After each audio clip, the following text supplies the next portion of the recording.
नमस्कार दोस्तों, मैं मंचुन सब कुछ लर्न पे आपका स्वागत करता हूं। आज कक्षा 8 के हिंदी व्याकरण में क्रिया विशेषण, संज्ञा, लिंग और वाक्य के बारे में मैं आपको पूरी जानकारी दूंगा। क्रिया विशेषण, संज्ञा और लिंग और वाक्य के बारे में पूरी जानकारी के लिए आपको इस वीडियो को शुरू से लेकर अंत तक आपको देखना है। एक रिक्वेस्ट था, अगर अभी तक आपने मेरे चैनल को सब्सक्राइब नहीं किया है तो सब्सक्राइब करें और बेल आइकन को भी प्रेस करें। चलिए शुरू करते हैं। क्रिया विशेषण क्या होता है? वो शब्द जो हमें क्रियाओं की विशेषता का बोध कराते हैं वे शब्द क्रिया विशेषण कहलाते हैं। ठीक है, दूसरों शब्द में कहे तो जिन शब्दों से क्रिया की विशेषता का पता चलता है उन शब्दों को हम क्रिया विशेषण कहते हैं। जैसे हिरण तेज भागता है, इस वाक्य में भागना क्रिया है। तेज शब्द हमें क्रिया की विशेषता बताता है कि वह तेज भाग रहा है, अतः तेज शब्द क्रिया विशेषण है। ठीक है, क्रिया विशेषण के उदाहरण: वह धीरे धीरे चलता है, खरगोश तेज दौड़ता है, शेर धीरे धीरे आगे बैठता है। इस तरह के जो वाक्य होते हैं वो क्रिया विशेषण के अंदर आते हैं। इसमें जो क्रिया होता है, चलना, दौड़ना, भागना, उसका जो पहले वाला वर्ड होता है जो धीरे धीरे क्या कर रहा है, धीरे धीरे चलता है, तो धीरे धीरे जो होगा क्रिया विशेषण है। ठीक है, ऊपर दिए गए उदाहरण में जैसे कि आप देख सकते हैं कि धीरे धीरे, तेज और आदि शब्द चलना, दौड़ना, बढ़ना आदि क्रियाएं की विशेषता बताने का काम कर रहे हैं, अतः यह शब्द क्रिया विशेषण कहलाते हैं। नेक्स्ट टॉपिक क्या है? अर्थ के आधार पर क्रिया विशेषण के भेद। अर्थ के आधार पर क्रिया विशेषण के 4 भेद होते हैं।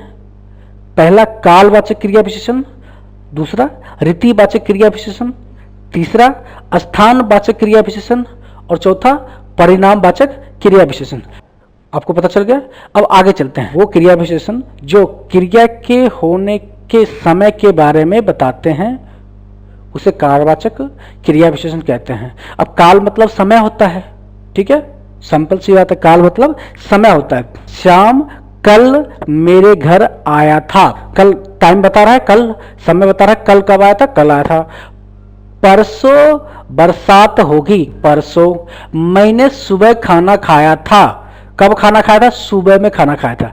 मैं शाम को खेलता हूँ, मैं सुबह जल्दी उठता हूँ। मैं दोपहर में स्कूल से लौटता हूँ, स्कूल से कब लौटते हैं, दोपहर में। तो ये सारे समय बता रहे हैं, इसलिए सारे सेंटेंस को क्या कहते हैं, कालवाचक क्रिया विशेषण। उसके बाद है रीतिवाचक क्रिया विशेषण। ऐसे क्रिया विशेषण शब्द जो किसी क्रिया के होने की विधि या तरीके का बोध कराते हैं वो शब्द रीतिवाचक क्रिया विशेषण कहलाते हैं। जैसे सुरेश ध्यान से चलता है, वह फटाफट खाता है। अमित गलत चाल चलता है। उमेश हमेशा सच बोलता है। पीयूष अच्छे तरह काम करता है। नरेंद्र ध्यानपूर्वक पढ़ाई करता है। शेर धीरे धीरे आगे बढ़ता है। ये सारे उदाहरण रीतिवाचक क्रिया विशेषण। इसमें तरीके के बारे में बताया गया है। ध्यान से पढ़ता है, फटाफट, चाल गलत चाल, हमेशा सच, अच्छी तरह, ध्यानपूर्वक, धीरे धीरे, तेज भागते हैं। ये सारे क्या है, रीति, वो तरीके बता रहे हैं, इसलिए ये सारे तरीके हैं रीतिवाचक क्रिया विशेषण। आगे क्या है? स्थानवाचक क्रिया विशेषण। ऐसे अवकारी शब्द जो हमें क्रियाओं के होने के स्थान का बोध कराते हैं वे शब्द स्थानवाचक क्रिया विशेषण कहलाते हैं। जैसे कि तुम अंदर जाकर बैठो, अंदर स्थान है। मैं बाहर खेलता हूँ, वो स्थान है। हम छत पर सोते हैं, वो भी स्थान है। मैं पेड़ पर बैठा हूँ। शशि मुझसे बहुत दूर बैठी है। मुरारी मैदान में खेल रहा है। तुम अपने दाहिने ओर गिर जाओ, क्योंकि इससे स्थान का बोध हो रहा है, इसलिए इस शब्दों, सारे शब्दों को क्या कहते हैं, स्थानवाचक क्रिया विशेषण। आगे चलते हैं। स्थानवाचक के बाद क्या है? परिणामवाचक क्रिया विशेषण। ऐसे क्रिया विशेषण शब्द जिनसे हमें क्रिया के परिणाम, संख्या या मात्र का पता चलता है वे शब्द परिणामवाचक क्रिया विशेषण कहलाते हैं। जैसे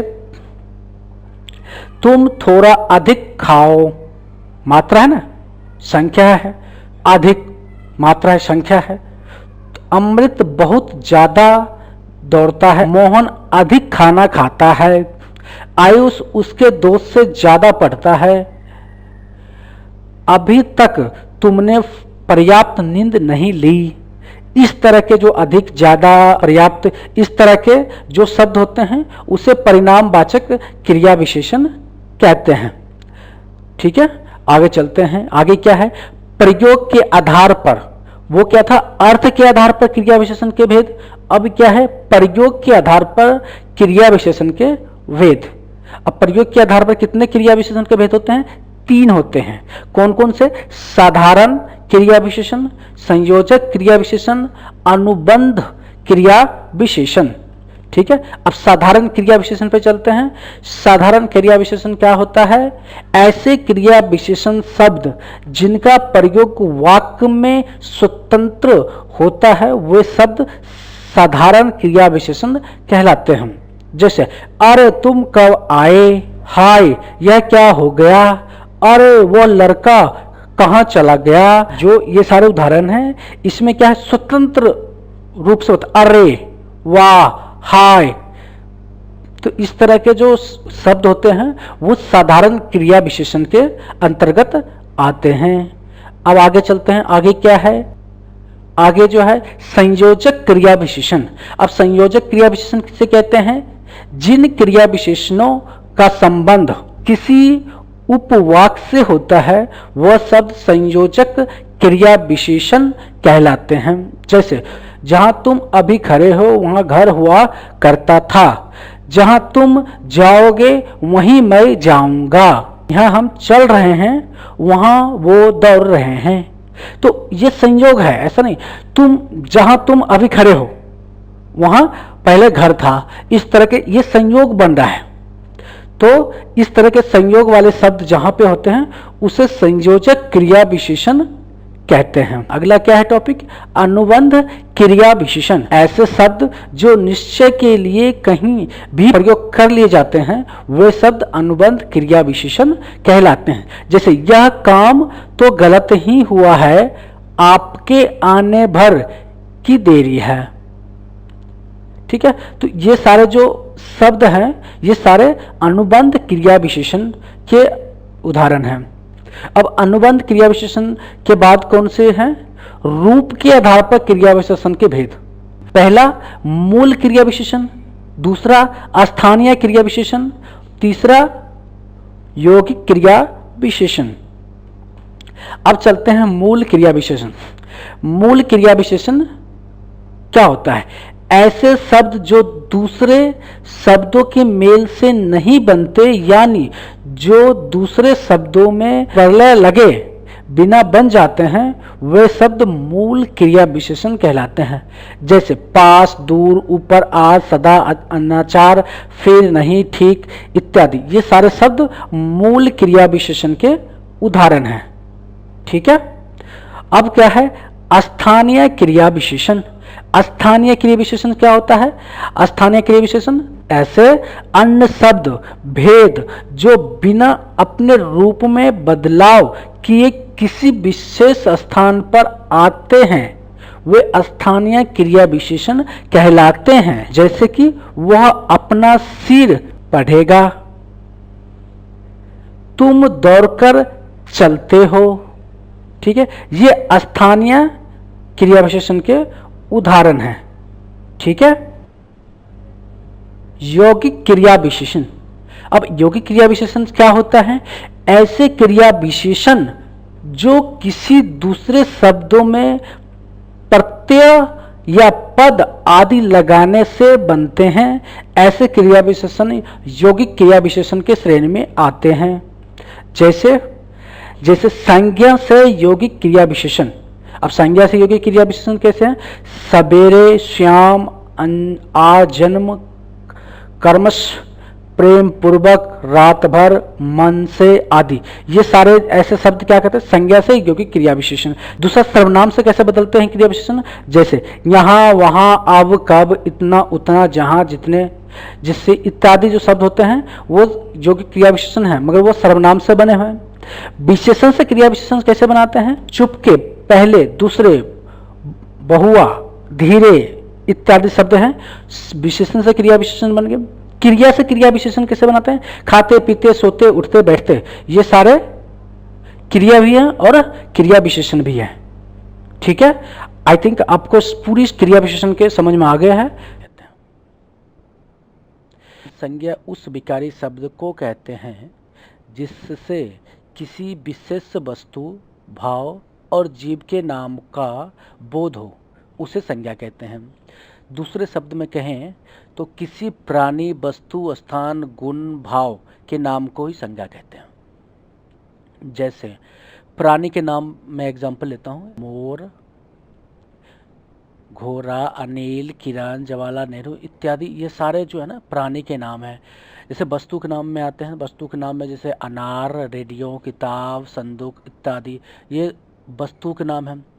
स्थान के नाम में कहते हैं कुतुब मीनार, नगर, भारत, मेरठ, और भी बहुत सारा जगह के नाम है, पटना, हैदराबाद, मद्रास, इस तरह के जो जगह के नाम हैं उसको क्या कहते हैं?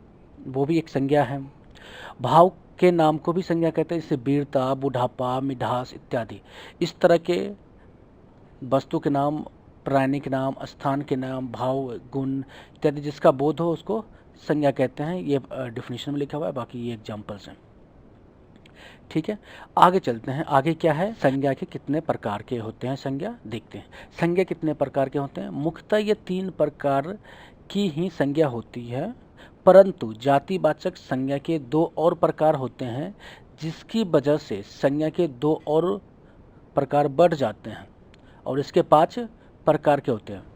व्यक्तिवाचक संज्ञा, जातिवाचक संज्ञा, भाववाचक संज्ञा, समूहवाचक संज्ञा और द्रव्यवाचक संज्ञा।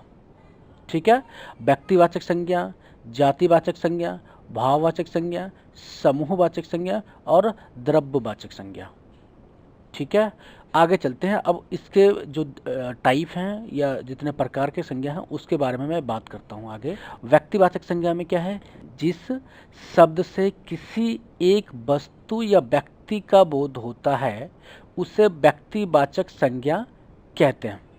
जैसे रमेश, महेश, गंगा, हिमालय। रमेश एक व्यक्ति का बोध होता है, महेश भी व्यक्ति का बोध होता है, गंगा एक व्यक्ति का बोध है, हिमालय भी एक टाइप के व्यक्ति हैं। ठीक है, व्यक्तिवाचक संज्ञा में व्यक्तियों, दिशाओं, देशों, राष्ट्रीयता, समुद्रों, नदियों, पर्वतों, सड़कों, पुस्तकों, समाचार पत्रों, घटनाओं, दिन, महीनों, त्योहार, उत्सवों इत्यादि के स्थान दिया जाता है। ठीक है, उदाहरण श्याम, सुरेश, उत्तर, दक्षिण, पूर्व, पश्चिम, भारत, भारतीय, हिंदू महासागर, हिमालय, दिल्ली, त्रिदेव, दैनिक जागरण, मई, बुधवार, होली, दिवाली जैसे शब्द व्यक्तिवाचक शब्द हैं। जिस शब्द से एक ही प्रकार की वस्तुओं, व्यक्तियों तथा प्रवृत्तियों का बोध हो उसे जातिवाचक संज्ञा कहते हैं। संबंधियों, व्यवसायों, पदों तथा कार्यों, पशु पक्षियों, वस्तुओं तथा प्राकृतिक तत्व के नाम जातिवाचक संज्ञा के अंतर्गत आते हैं। उदाहरण के तौर पर भाई, बहन, प्रोफेसर, मनुष्य, नदी, घोड़ा, गाय, पशु, वर्षा, ज्वालामुखी, राजा, मंत्री, कुर्सी, घोड़ा, बनिया, ब्राह्मण, लड़का, नर, नारी, आदमी, औरत, पहाड़, नदी, घाटी, समुद्र, द्वीप, तालाब, अनाज जैसे शब्द जातिवाचक संज्ञा के अंतर्गत आते हैं। भाववाचक संज्ञा किसे कहते हैं?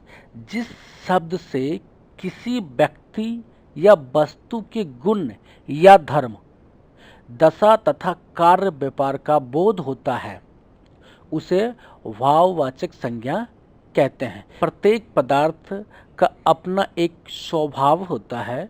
मनुष्य का स्वभाव मनुष्यत्व तथा पशु का स्वभाव हरकत पशुत्व कहलाता है। ठीक है। भाववाचक संज्ञा के एक शब्द से एक ही शब्द का बोध होता है। इस कारण से शब्दों का प्रयोग उसके उसी रूप में होता है। बहुवचन के प्रयोग संभव नहीं होते हैं। उदाहरण के तौर भाववाचक संज्ञा के उदाहरण के तौर पे लंबाई, नम्रता, चाल, समझ, मनुष्यत्व, देवत्व, पुरुषत्व, अपमान, बंधुत्व, मर्दाना, शीतलता, मिठास, तीखापन, बुढ़ापा, मित्रता, गर्मी, सर्दी, निजित्व, मित्रता, पढ़ाई, लड़ाई, कराई, प्रहार इत्यादि भाववाचक संज्ञा के उदाहरण हैं। कौन सा है? समूहवाचक संज्ञा। जिस शब्द से वस्तु अथवा व्यक्ति के समूह अथवा बहुलता का बोध हो उसे समूहवाचक संज्ञा कहते हैं। जैसे सभा, दल, संघ, गुच्छा, कुंज इत्यादि शब्दों समूह का बोध होता है। उदाहरण के तौर पर मेला, भीड़, बाजार, प्रदर्शन, रैली, सेना, जुलूस, पार्टी, कुंज, धौध, जमावड़ा, सैलाब, युद्ध, समुदाय, हुजूम, सेना, झुंड, गिरोह इत्यादि समूहवाचक संज्ञा के उदाहरण हैं। ठीक है, आगे चलते। आगे है द्रव्यवाचक संज्ञा। जिस शब्द से किसी धातु, द्रव्य तथा ऐसे वस्तुओं जिसे नापा तौला जा सके का बोध हो उसे द्रव्यवाचक संज्ञा कहते हैं।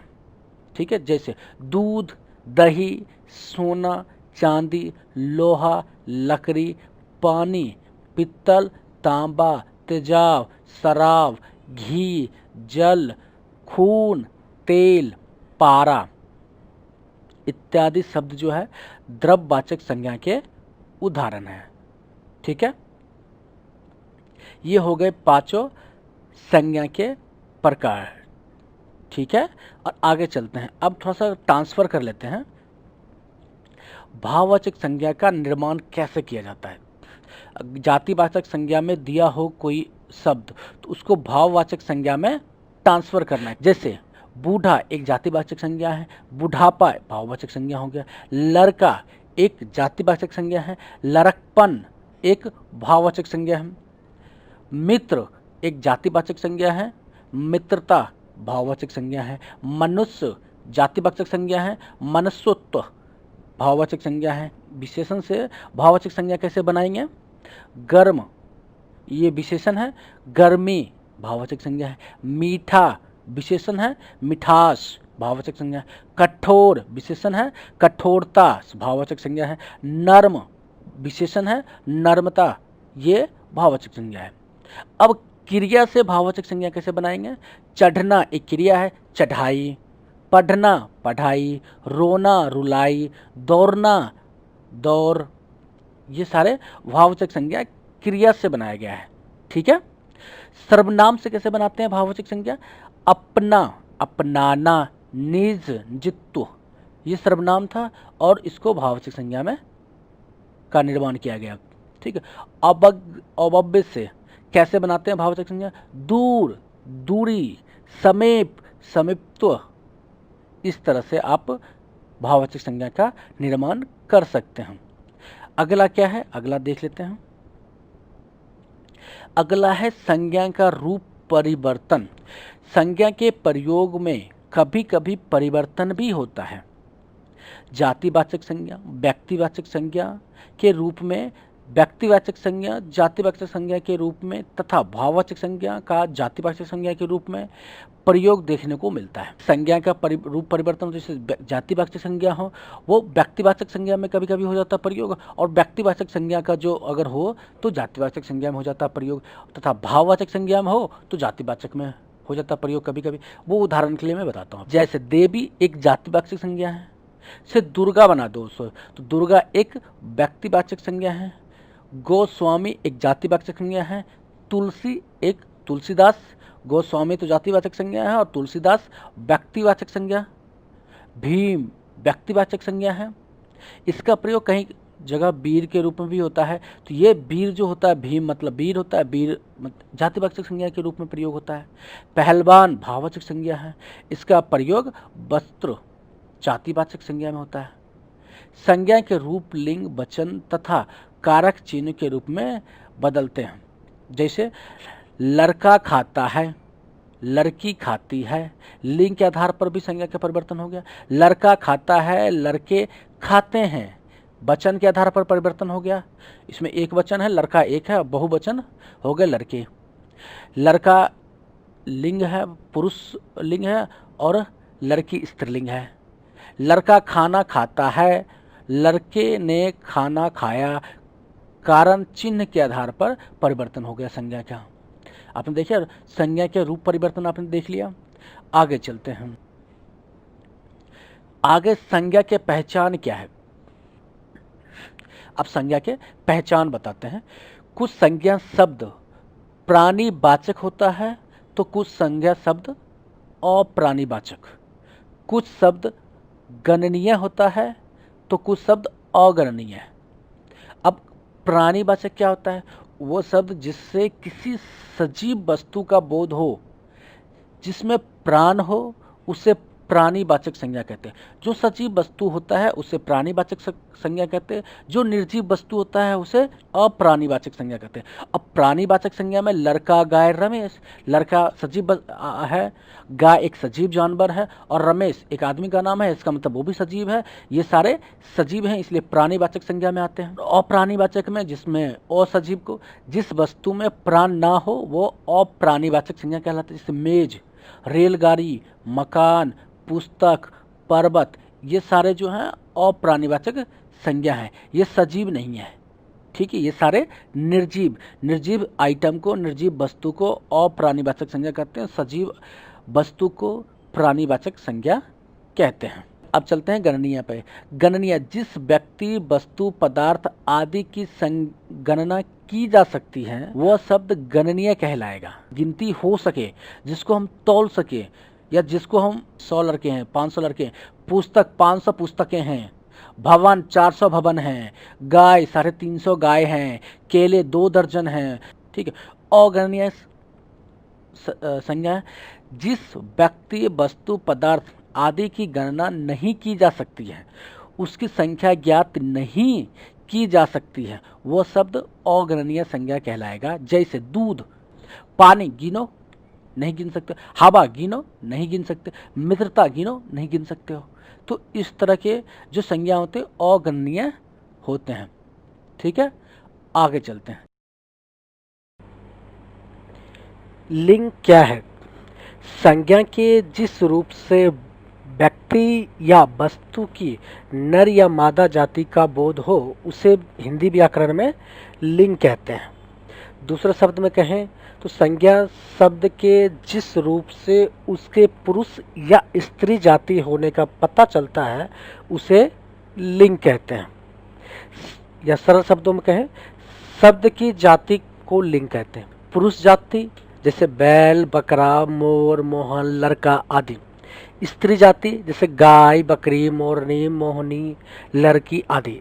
इस तरह को शब्द जो होते हैं उसको 2 पार्ट में डिवाइड किया जाता है। 2 पार्ट में, एक पुरुष जाति में और एक स्त्रीलिंग जाति में। जिससे जाति का बोध होता है उसे लिंग कहते हैं। ठीक है। हिंदी व्याकरण में लिंग के 2 भेद होते हैं। पहला पुल्लिंग, दूसरा स्त्रीलिंग। जिन संज्ञा शब्दों से पुरुष जाति का बोध होता है उसे पुल्लिंग कहते हैं।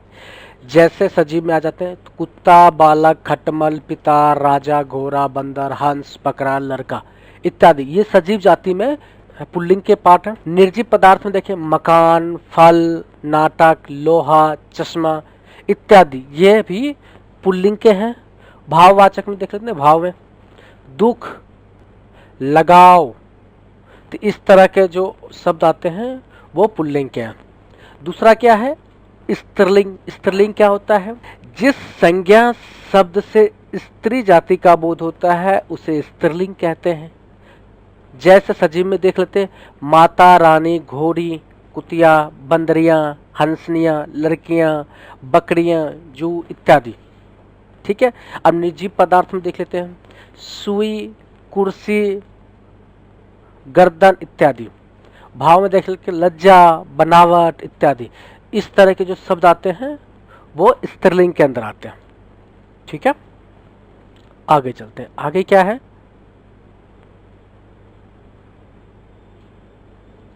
पुल्लिंग की पहचान कैसे करेंगे। ठीक है, हम आपको बताते हैं पुल्लिंग का पहचान। जैसे कुछ संज्ञा जो होते हैं वो पुल्लिंग होते हैं, जैसे कि खटमल, भेड़िया, खरगोश, चीता, मच्छर, पक्षी इत्यादि। ये सारे शब्द संज्ञा हैं और ये पुल्लिंग के पार्ट हैं। अब समूहवाचक संज्ञा में देख लेते हैं, मंडल, समाज, दल, समूह, वर्ग, ये सारे पुल्लिंग हैं। ठीक है। भारी और बेडौल वस्तु में देख लेते हैं, जूता, रस्सा, लोटा, पहाड़ इत्यादि, ये सारे पुल्लिंग है। दिनों के नाम में देख लेते हैं, सोमवार, मंगलवार, बुधवार, वीरवार, शुक्रवार, शनिवार और रविवार, ये सारे पुल्लिंग शब्द हैं। महीने के नाम देख लेते हैं, फरवरी, मार्च, चैत, बैसाख, ठीक है, आदि, ये सारे पुल्लिंग नाम है। ठीक है। अपवाद में जनवरी, मई और जुलाई स्त्रीलिंग है। ठीक है। पर्वत के नाम में देख लेते हैं, Himalaya, Vindhyachal, Satpura, Alps, Ural, Kanchenjunga, Everest, Fujiyama आदि। ठीक है। देशों का नाम देख लेते हैं, भारत, चीन, ईरान, अमेरिका, ये सारे पुल्लिंग हैं। नक्षत्रों व ग्रहों के नाम देख लेते हैं, सूर्य, चंद्र, राहु, शनि, आकाश, बृहस्पति, बुध, ये सारे पुल्लिंग हैं। धातु में देख लेते हैं, सोना, तांबा, पीतल, लोहा, ये सारे पुल्लिंग हैं। वृक्षों में देख लेते हैं, अमरूद, केला, शीशम, पीपल, देवदार, चिनार, बरगद, अशोक, पलाश, आम आदि, ये सारे पुल्लिंग शब्द हैं। अनाजों के नाम में देख लेते हैं, गेहूं, बाजरा, चना, जौ, ये सारे पुल्लिंग शब्द हैं। ठीक है। और अपवाद में देख लेते हैं, मक्की, ज्वार, अरहर, मूंग, ये सारे स्त्रीलिंग हैं। रत्नों के नाम में देख लेते हैं, नीलम, पुखराज, मूंगा, माणिक्य, पांत्रा, मोती, हीरा, ये सारे रत्नों के नाम है और ये सारे पुल्लिंग शब्द हैं। फूलों के नाम में गेंदा, मोतिया, कमल, गुलाब, ये सारे पुल्लिंग शब्द हैं। देशों के नगरों के नाम में दे देते, दिल्ली, लंदन, चीन, रूस, भारत, ये सारे पुल्लिंग है। द्रव पदार्थ के नाम में देख लेते हैं, शरबत, दही, दूध, पानी, तेल, कोयला, पेट्रोल, घी आदि, ये सारे पुल्लिंग शब्द हैं। और स्त्रीलिंग कौन सा है, चाय, कॉफी, लस्सी, चटनी, ये सारे स्त्रीलिंग शब्द हैं। समय के नाम पर देख लेते हैं, घंटा, पल, क्षण, मिनट, सेकेंड, ये सारे पुल्लिंग शब्द हैं। द्वीप के नाम में देख लेते हैं, अंडमान निकोबार, जावा, क्यूबा, न्यू फाउंडलैंड आदि, ये सारे द्वीप के नाम है और ये सारे पुल्लिंग शब्द हैं। सागर के नाम में देख लेते हैं, हिंद महासागर, प्रशांत महासागर, अरब सागर, ये सारे पुल्लिंग शब्द हैं। ठीक है, पुल्लिंग महासागर हैं। वर्णमाला में देख लेते हैं, क, ख, ग, घ, त, थ, अ, आ, उ आदि जो शब्द हैं ये सारे पुल्लिंग है। और स्त्रीलिंग कौन है, ई, बड़ी ई, री, ये सारे स्त्रीलिंग है। ठीक है।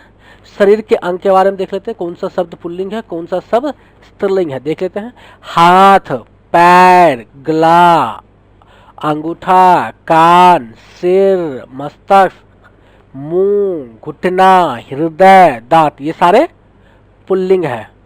जीभ, आँख, नाक, उंगलियां, ये सारे स्त्रीलिंग है।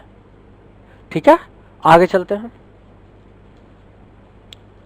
अक्रांत संज्ञा क्या, जो शब्द आते हैं जैसे गुस्सा, चश्मा, पैसा, छाता, ये सारे पुल्लिंग है।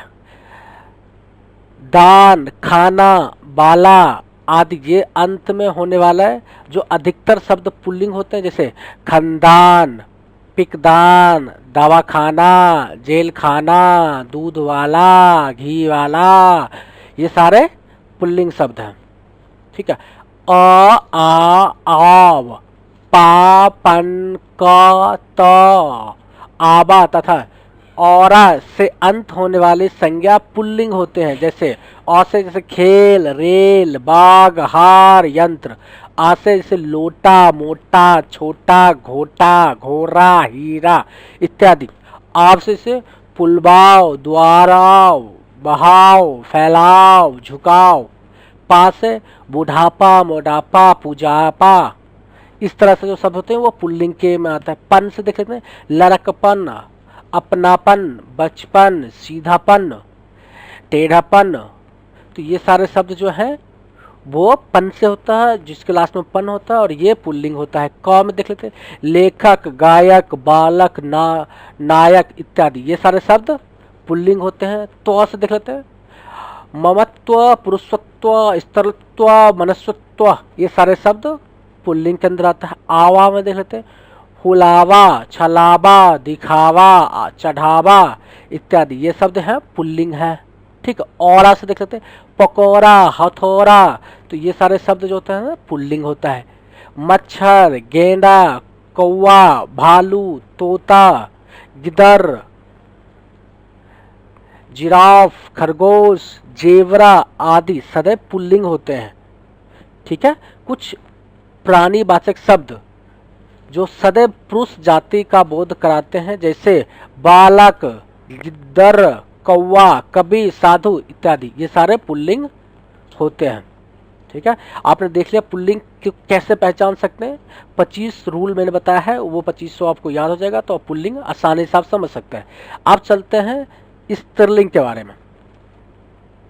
ठीक है, स्त्रीलिंग कैसे पहचानते हैं, ठीक है, उसका मैं भी बताता हूँ। स्त्रीलिंग शब्दों के अंतर्गत नक्षत्र, नदी, बोली, भाषा, तिथि, भोजन आदि के नाम आते हैं। जैसे कुछ संज्ञा हमेशा स्त्रीलिंग रहती है, जैसे मक्खी, कोयल, मछली, तितली, मैना, ये सारे स्त्रीलिंग ही है होते हैं। समूहवाचक संज्ञा में देख लेते हैं वीर, कमेटी, सेना, सभा, कक्षा। प्राणीवाचक संज्ञा में देख लेते हैं घाय, संतान, सौतन इत्यादि। छोटी और सुंदर वस्तु में देख लेते हैं से जूती, रस्सी, लुटिया, पहाड़ी इत्यादि, ये सारे स्त्रीलिंग शब्द हैं। नक्षत्र में देख लेते हैं अश्विनी, रेवती, मृगशिरा, चित्रा, वर्गिनी, रोहिणी इत्यादि, ये सारे स्त्रीलिंग नक्षत्र हैं। जैसे बोली में देख लेते हैं मेवाती, ब्रज, खरी बोली, बुलंदली, ये सारे स्त्रीलिंग बोली है। नदियां का नाम देते हैं रवि, कावेरी, कृष्णा, यमुना, सतजल, रावी, ब्यास, गोदावरी, झेलम, गंगा इत्यादि, ये जो नदी हैं सारे स्त्रीलिंग नदी है। भाषाओं लिपियों के नाम देख लेते हैं देवनागरिक, अंग्रेजी, हिंदी, फ्रांसीसी, अरबी, फारसी, जर्नल, बंगाली इत्यादि, ये सारे स्त्रीलिंग है। पुस्तकों में नाम कुरान, रामायण, गीता, ये सारे स्त्रीलिंग है। तिथियों का नाम देख लें पूर्णिमा, अमावस्या, एकादशी, चतुर्थी, प्रथमा इत्यादि, ये सारे स्त्रीलिंग है। आहार के नाम देख लेते हैं सब्जी, दाल, कचौरी, पूरी, रोटी, ये सारे स्त्रीलिंग है। अपवाद में हलवा, अचार, रायता, ये पुल्लिंग है। इक्रांत वाले शब्द देख लेते हैं नानी, बेटी, मामी, भाभी, ये सारे स्त्रीलिंग है। ठीक है, दूसरा देख लेते हैं आ, ता, आई, आवट, या, आहट आदि प्राय लगाकर भी लगातार भी स्त्रीलिंग शब्द बनते हैं। जैसे आ से लेते भाषा, कविता, प्रजा, दया, विद्या, ये सारे आ से बनते हैं और ये सारे स्त्रीलिंग हैं। ता से देख लेते हैं गीता, ममता, लता, संगीता, माता, सुंदरता, मधुरता, ये सारे ता से शब्द हैं और ये स्त्रीलिंग है। आई से देख लेते हैं सगाई, मिठाई, घुनाई, पिटाई, धुलाई इत्यादि, ये सब आई से बनता है और ये सारे स्त्रीलिंग शब्द है। आवट से देख लेते हैं सजावट, बनावट, खिलावट, सटावट, ये सारे आवट से बनता है और इसलिए सारे स्त्रीलिंग शब्द है। या से देख लेते हैं कुटिया, बुढ़िया, चीरियां, बिंदियां, टिबिया इत्यादि, ये सारे या से बनता है और इसलिए ये स्त्रीलिंग शब्द है। आहट से देखें चिल्लाहट, घबराहट, चिकनाहट, कवराहट, ये सारे आहट से बनते हैं। शरीर के कुछ अंग के नाम जो स्त्रीलिंग में होते हैं जैसे आँख, नाक, जीभ, पलके, ठोड़ी इत्यादि। कुछ आभूषण और परिधान भी स्त्रीलिंग होते हैं जैसे साड़ी, सलवार, चुंदरी, धोती, टोपी, पैंट, कमीज, पगड़ी, माला, चूड़ी, बिंदी, कंघी, नथ, अंगूठी, हौसली आदि। मसाले जो होते हैं वो भी स्त्रीलिंग में आते हैं जैसे दालचीनी, लौंग, हल्दी, मिर्ची, धनिया, इलायची, अजवाइन, सौंफ, चिरौंग, चीनी, कलौजी, चाय, कॉफी इत्यादि, ये सारे स्त्रीलिंग है। ठीक है, ये स्त्रीलिंग यही खत्म होता है। ठीक है, आगे कुछ नोट्स में बना रखा हूँ, मैं नोट्स बताता हूँ। ठीक है, नोट्स। हिंदी भाषा में वाक्य रचना में क्रिया का रूप लिंग पर ही निर्भर करता है। यदि कर्ता पुल्लिंग है तो क्रिया की रूप भी पुल्लिंग होगा। यदि कर्ता स्त्रीलिंग है तो क्रिया का जो रूप होगा वो स्त्रीलिंग होगा। ठीक है, ये आपको याद रखना है पूरा। पुल्लिंग और स्त्रीलिंग में वो कर्ता के अनुसार क्रिया बदलती रहती है। ठीक है, अब नीचे कुछ ऐसे शब्द हैं जो स्त्रीलिंग और पुल्लिंग दोनों के रूप में प्रयोग किए जाते हैं जैसे राष्ट्रपति, उपराष्ट्रपति, प्रधानमंत्री, मुख्यमंत्री, चित्रकार, पत्रकार, प्रबंधक, सभापति, वकील, doctor, secretary, governor, lecturer, professor, ये सारे शब्द जो होते हैं वो पुल्लिंग में भी वही यूज होते हैं और स्त्रीलिंग में भी सेम जगह होते हैं। जैसे बर्फ, मेहमान, शिशु, दोस्त इत्यादि, इन शब्दों का भी लिंग का परिचय योजन चिन्ह के अथवा क्रिया अथवा विशेषण से मिलता है। ठीक है, लिंग यही खत्म होता है। दो या दो से अधिक पदों के समर्थक समूह को जिसका पूरा पूरा अर्थ निकलता है वह कहलाता है। कंडीशन ये कि उस समूह का अर्थ पूरा पूरा अर्थ निकले। ठीक है, तो उसको क्या कहते हैं? वाक्य। यहाँ पे मैंने एक एग्जांपल दिया, उदाहरण के लिए मैंने बताया सत्य की विजय होती है। इसमें सत्य एक शब्द है और दूसरा शब्द कौन सा है? विजय है। तो ये समूह है, शब्दों की समूह है। इसको एक वाक्य बोलेंगे। इसमें क्या है? सत्य की विजय होती है। इसमें अर्थ निकल रहा है, पूरा पूरा अर्थ निकल रहा है, इसलिए इसको क्या कहेंगे? वाक्य। और जैसे इसमें एक और है, जैसे किंतु सत्य विजय होती है, इसमें कोई वाक्य का अर्थ तो निकल नहीं रहा है, वाक्य तो है मगर अर्थ नहीं निकल रहा है। सत्य विजय होती है, क्या होती है? विजय होती है, मतलब ये अर्थ नहीं निकल रहा है, इसलिए ये इसको वाक्य नहीं बोल सकते। ठीक है, वाक्य ही एक रूप होता है वाक्यांश। शब्दों के ऐसे समूह को जिसका अर्थ तो निकलता है किंतु पूरा पूरा नहीं निकलता है, ऐसे वाक्य को क्या कहते हैं? वाक्यांश कहते हैं। जब शब्दों के समूह का पूरा पूरा अर्थ निकल जाता है उसको वाक्य बोलते हैं। दरवाजे पर, कोने में, वृक्ष के नीचे, तो इस तरह के जितने भी वाक्य होते हैं वो वाक्यांश के अंदर आते हैं। ठीक है, वाक्य का वर्गीकरण। ठीक है, वाक्य के दो वर्गीकरण होते हैं, एक रचना के आधार पर वर्गीकरण कर सकते हैं, दूसरा अर्थ के आधार पर वर्गीकरण करेंगे। ठीक है, अब रचना के आधार पर वाक्य का कितने वर्गीकरण है? 3, और अर्थ के आधार पर 8। अगर अर्थ स्टार्ट करें, अर्थ के आधार पर वाक्य 8 भेद होते हैं। कौन कौन से? विधानवाचक, इच्छावाचक, आज्ञावाचक, निषेधवाचक, प्रश्नवाचक, विस्मयबोधिक, संकेतवाचक और संदेहवाचक। रचना के आधार पर देखें, सरल वाक्य, संयुक्त वाक्य और मिश्रित वाक्य। ठीक है, ये सारे वाक्य का वर्गीकरण है, भेद है।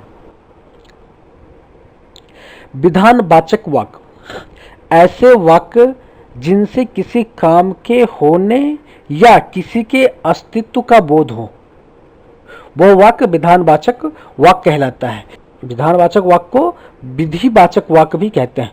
विधानवाचक वाक्य को विधिवाचक, कहीं कहीं विधिवाचक कह सकते हो, कहीं कहीं वाक्य विधानवाचक हैं, ग्रामर में लिखे हुए हैं। भारत महान देश है। राम ने खाना खा लिया। राम के पिता का नाम दशरथ है। राधा स्कूल चली गई। मनीष ने पानी पी लिया। अयोध्या के राजा का नाम दशरथ है। तो इस तरह के जितने भी वाक्य होते हैं वो वाक्य विधानवाचक वाक्य के अंतर्गत आते हैं। ठीक है। अब विधानवाचक वाक्य के बाद कौन सा है? इच्छावाचक। ऐसे वाक्य जिनसे हमें वक्ता की कोई इच्छा, कामना, आकांक्षा, आशीर्वाद आदि का बोध हो, वह वाक्य इच्छावाचक वाक्य कहलाता है। जैसे कि दूधो नहाओ पूतो फलो, नव वर्ष मंगलमय हो, तुम्हारा कल्याण हो, भगवान तुम्हें लंबी उम्र दे। इस सारे वाक्य में इच्छा झलक रहा है। ठीक है। इसमें आशीर्वाद दिया जा रहा है। दूधो नहाओ पूतो फलो आशीर्वाद देते हैं, तुम्हारा कल्याण हो यह भी आशीर्वाद देते हैं, भगवान तुम्हें लंबी उम्र दे यह भी एक आशीर्वाद है। तो इस तरह के जो आशीर्वाद, आकांक्षा, कामना, इच्छा, इस तरह जिस वाक्य से झलकते हैं उसको इच्छावाचक वाक्य कहते हैं। ठीक है। आगे चलते हैं। आज्ञावाचक वाक्य। अब आज्ञावाचक के नाम में ये आज्ञा है। ठीक है। ऐसे वाक्य जिनमें आदेश, आज्ञा या अनुमति का पता चले या बोध हो, वे वाक्य आज्ञावाचक वाक्य कहलाते हैं। जैसे कि वहां जाकर बैठिए, यह आज्ञा दे रहा है कि आप वहां जाकर बैठिए। ठीक है। कृपया अपनी मदद स्वयं करिए, अपनी मदद स्वयं करिए, ये आदेश दे रहे हैं आपको। ठीक है। कृपया शांति बनाए रखें। तो इस तरह के जो वाक्य आते हैं वो आज्ञावाचक वाक्य के अंतर्गत आते हैं। अब आज्ञावाचक वाक्य के बाद कौन सा वाक्य आते हैं? निषेधवाचक, जहां पे रोक हो। ठीक है। काम ना होने का या ऐसा तरह का जो रोक होता है उसे कहते हैं निषेधवाचक। ठीक है। जिस वाक्य से कार्य के निषेध का बोध होता है वो वाक्य निषेधवाचक वाक्य कहलाते हैं। जैसे मैं आज खाना नहीं खाऊंगा, तो इसमें निषेध हो रहा है। राम आज स्कूल नहीं जाएगा, जिस वाक्य से नकारात्मक शब्द का बोध होता है उसको कहते हैं निषेधवाचक वाक्य। ठीक है। राम आज रावण को नहीं मारेगा, रमन आज खेलने नहीं जाएगा, रावण आज सीता का अपहरण नहीं करेगा। तो इस तरह के जितने भी वाक्य होते हैं उसे निषेधवाचक वाक्य कहते हैं। अब आगे चलते हैं। निषेधवाचक वाक्य के बाद है प्रश्नवाचक वाक्य। प्रश्नवाचक वाक्य से कहते हैं जिन वाक्य में कोई प्रश्न किया जाए या किसी से कोई बात पूछी जाए उन्हें प्रश्नवाचक वाक्य कहते हैं। ठीक है। तुम कौन से देश में रहते हो? प्रश्न इस तरह से कर सकते हैं। तुम कोई बाहर से, अब्रॉड से कोई आ गया, बाहर दूसरे देशों से, तो आप उससे इस तरह के क्वेश्चंस करते हैं। उसका आंसर जानने के लिए आप प्रश्न पूछते हैं, तो उसको प्रश्नवाचक वाक्य कहते हैं। राम रावण का वध कब करेगा? तो इस तरह के जो वाक्य होते हैं उसमें प्रश्न झलक रहा है कि प्रश्न कोई पूछ रहा है। ठीक है। बसंती कब नाचेगी? ठीक है। हनुमान भगवान संजीवनी लेने कब जाएंगे? यह फिल्म कब खत्म होगी? तुम क्या खाना पसंद करोगे? तो इस तरह के वाक्य जो होते हैं प्रश्नवाचक वाक्य के अंतर्गत आते हैं, जिसमें प्रश्न पूछा जा रहा है। ठीक है। विस्मयादिबोधक वाक्य। ऐसे वाक्य जिनमें हमें आश्चर्य, शोक, घृणा, अत्यधिक खुशी, स्तंभता आदि भावनाओं का बोध हो, ऐसे वाक्य विस्मयादिबोधक वाक्य कहलाते हैं। इन वाक्य में जो शब्द विस्मय के होते हैं उनके पीछे विस्मय सूचक चिन्ह लगता है। इस चिन्ह से हम इस वाक्य की पहचान कर सकते हैं। ठीक है। यह चिन्ह विस्मय बोधक चिन्ह होता है। ठीक है।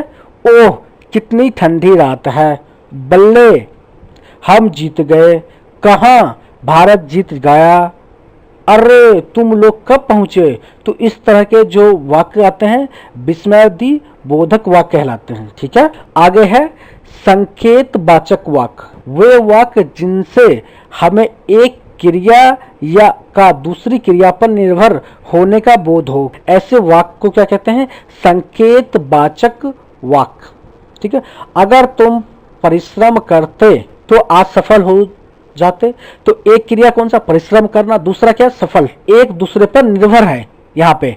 तो इस तरह के जो वाक्य होते हैं उसे कहते हैं संकेतवाचक वाक्य। अगर बारिश अच्छी होती तो फसल भी अच्छी होती, बारिश खराब तो फसल भी खराब।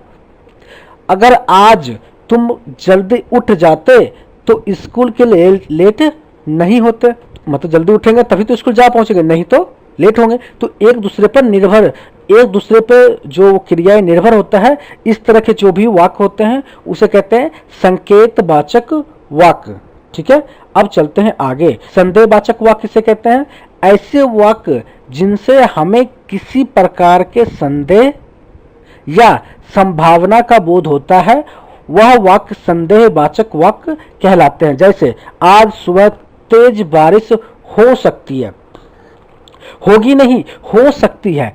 ठीक है, शायद आज राम रावण का वध करेगा, आकांक्षा है इसमें। शायद मोहन मान जाए, शायद वह अभी नहीं पहुंचा, शायद आपने इस वीडियो को देखा, शायद आपने कमेंट किया कि नहीं किया। मुझे लगता है आप सीखे होंगे वाक्य संदेहवाचक वाक्य से। इस तरह के जो भी वाक्य होते हैं वो संदेहवाचक वाक्य के अंतर्गत आते हैं।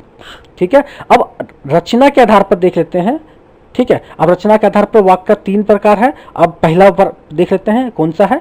सरल वाक्य। ठीक है, सरल वाक्य ऐसे वाक्य जिसमें एक ही क्रिया एवं एक ही कर्ता होता है, या जिस वाक्य में एक ही उद्देश्य एवं एक ही विधेय होता है, वो वाक्य सरल वाक्य कहलाता है। जैसे रोहन खेलता है, इसमें क्या है? कर्ता कौन है? रोहन, खेलना है क्रिया, रोहन भी एक ही है, रोहन लिखा हुआ भी एक है, और कर्ता ये रोहन है और ये खेलता है। तो दो शब्द हो गए, तो रोहन खेलता है, तो दो ऐसे शब्द को क्या कहते हैं? सरल वाक्य कहते हैं। मीता दौड़ती है, आकाश भागता रहता है, श्याम पढ़ाई करता है, सीता खाना खाती है, संगीता चलती है। तो इस तरह के जो भी वाक्य होता है उसे कहते हैं सरल वाक्य।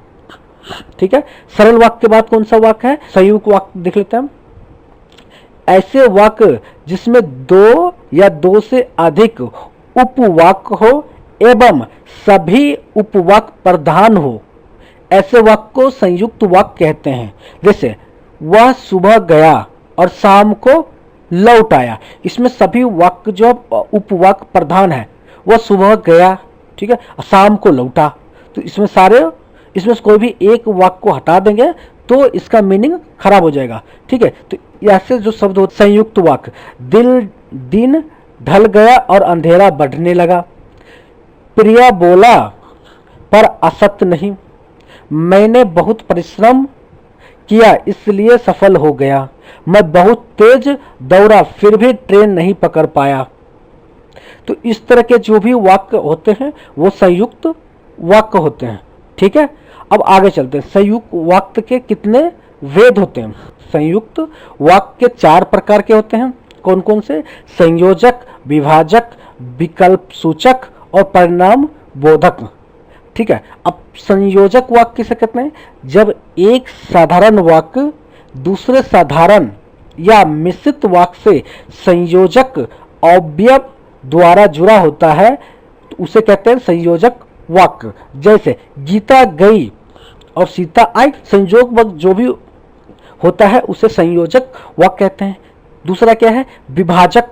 जब साधारण अथवा मिश्र वाक्य का परस्पर भेद या विरोध का संबंध होता है तो ऐसे वाक्य विभाजक वाक्य कहते हैं। जैसे वह मेहनत तो बहुत करता है पर फल नहीं मिलता।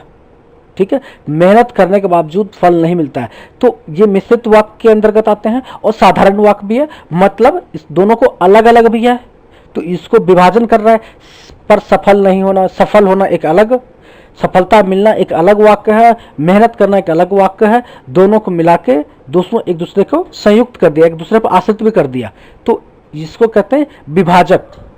विकल्प सूचक किसे कहते हैं?